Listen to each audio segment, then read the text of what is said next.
I must admit, several weeks ago, I was very concerned. I was going to have back surgery. I knew I was going to be out a while. I really didn't know how my wife was going to be taken care of. The caregivers that I had gotten before, they were actually somewhat expensive. And I didn't know if I had enough money to cover them. I definitely couldn't do it overnight.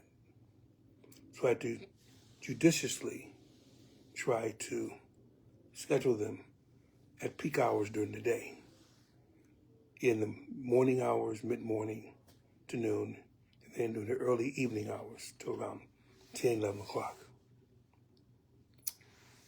And then when I went in the hospital for my back surgery, I thought I had left instructions, but maybe I didn't leave them clear enough. And my wife ended up in the hospital too. No one's fault. I just have to plan better. When she got home, I tried to make sure that there was no, well, I wasn't quite sure what to do. So I did a GoFundMe, and it really did bless. I will admit I feel much better about the situation. I'm still using it to get help for Sister Heyman. And for those who've already given, thank you. Not out of the woods completely, but I mean, the worst of it is done. I can feel my back getting better. I'm able to walk around the house pretty freely. Probably get another checkup from the surgeon himself. My neck is still somewhat stiff, and I had to be careful because I may have pinched a nerve in my back of my neck that actually affects my left hand and arm, and sometimes I feel like it doesn't have as much strength as it should. But again, that's on me. You know how sometimes you feel as if no one's there, so it kind of falls on you. You just do it regardless, and so it'll mess me up later. At least now I need it to get done. So, but I'm learning you have to be careful about that too, because sometimes God will put someone if you just go and search for him. Ask and it shall be given. And I still have to learn that.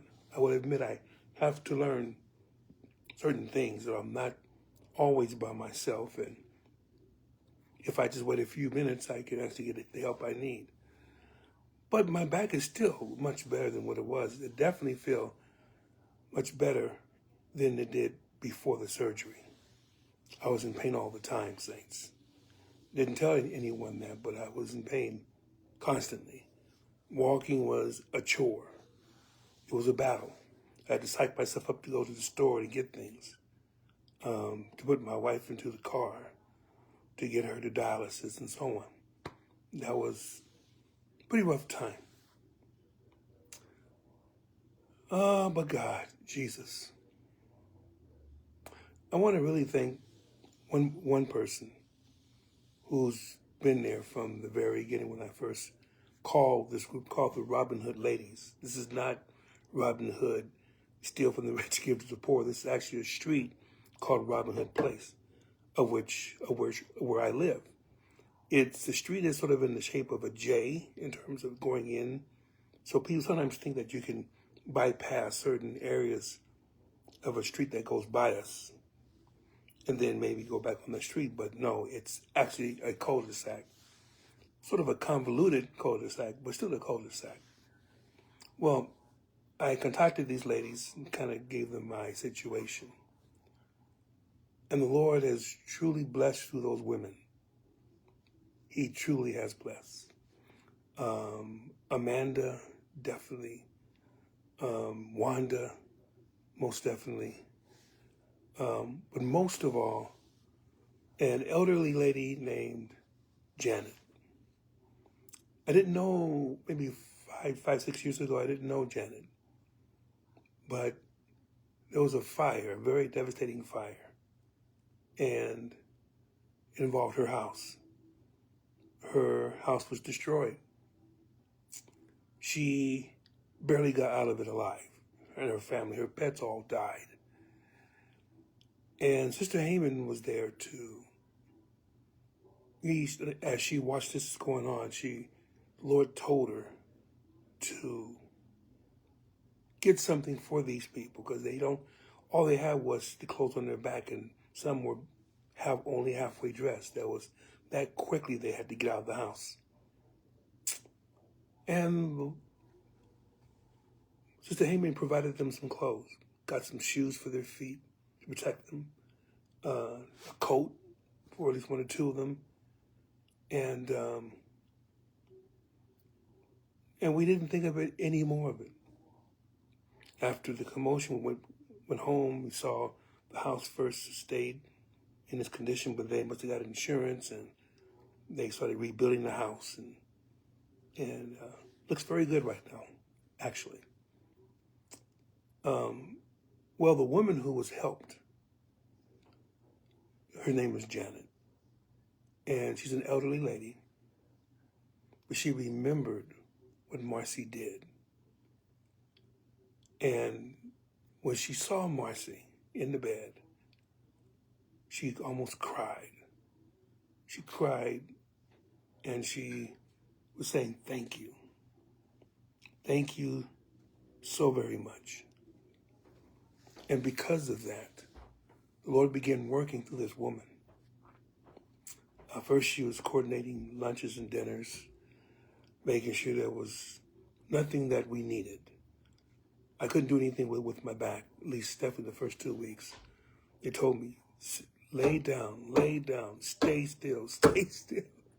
Everybody else was telling me. They were telling me to do that too. And then Janet took it upon herself to always give us breakfast, of which we're still getting. The breakfast is French toast, eggs, and bacon. And it's a nice breakfast. Every day we get it, but we're not tired of it. Sister Amy keeps taking my bacon because she's hungry, but that's okay. She does very well. But Janet asks how I'm doing, make sure we got food. So now I've ordered food from this particular company that will give us food on a weekly basis for the week. So, and it starts on Monday of next week, and it's cheaper than me going out, because I usually would go out to a restaurant and get food and bring it back. And I'll go to the restaurant and bring it back. It's not that my church couldn't do it, but I know it's so far away. I live all the way in Orange, and my church is in Long Beach. That's about 25 miles away.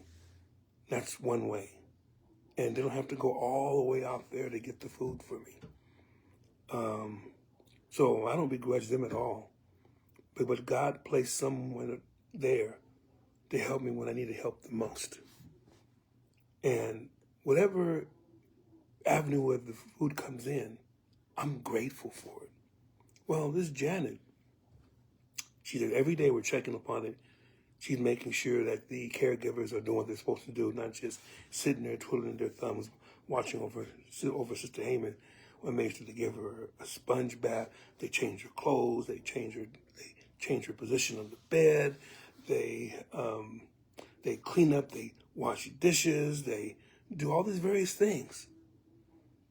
And so their productivity has just been wow. And I'm so happy for that. Well, Sister Melody helped too, to kind of spur them to action. But Janet helped. And I just want to thank her. Really, and I always say thank you to her for what she's done. And every day she comes in, gets the breakfast. Even though she has things going on in her own family, she thinks enough to come down the street. It's about 3 houses down. And I said it's a blessing of what she's done. Um, she had gotten not a commode, but a bench that could be wheeled right into the shower, which is great.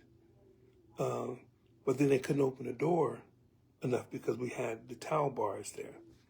Well, she took down the towel bars and moved them. She did the patchwork. She did she made sure she got we call it the drywall done, screwed it where it should be. And then she got the right shade of paint and painted it. This is a 70-year-old lady that's doing this. And from such things comes blessings. And I really am thankful to this woman. She didn't have to do it. She could have stopped 2-3 weeks ago. I would have been extremely happy for all that she did. But she's continuing to do these things. And I am just so grateful to God to put us on that woman's heart. She didn't have to do it. She has her own family to take care of. She's not by herself. But she considers it a blessing to come over to our house every morning, make sure everything's done. If Sister Heyman hasn't received her insulin shot, she'll give the insulin shot. If she hasn't taken the medicine, she'll give the medicine. So I promise I'm going to give her the medicine. She wants to make sure that Sister Heyman is doing fine. And I understand that. But I just wanted to say thank you in front of everybody because she deserves all the platitudes and she deserves all the thanks that she can get. Say she's an older woman. She has her own health challenges, but she makes sure that we're okay. My Lord, you really do protect your people, and you make sure that things are taken care of. I have not seen the righteous forsaken, nor his seed begging bread. My Lord, you're so right.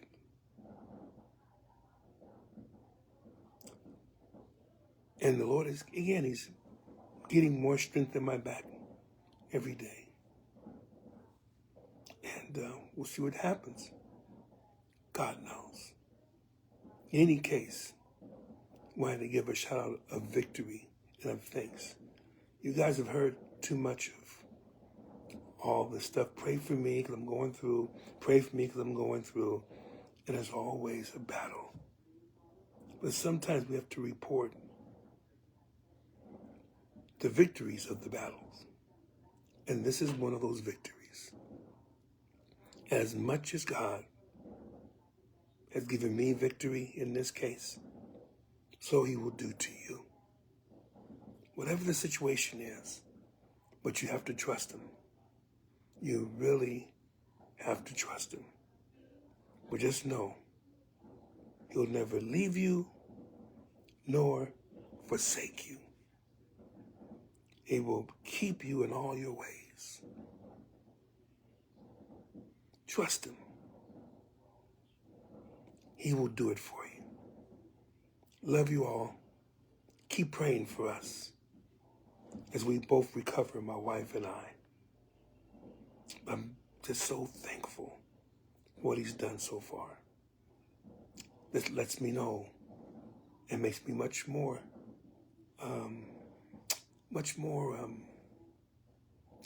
sure that whatever he has done, he will continue to do.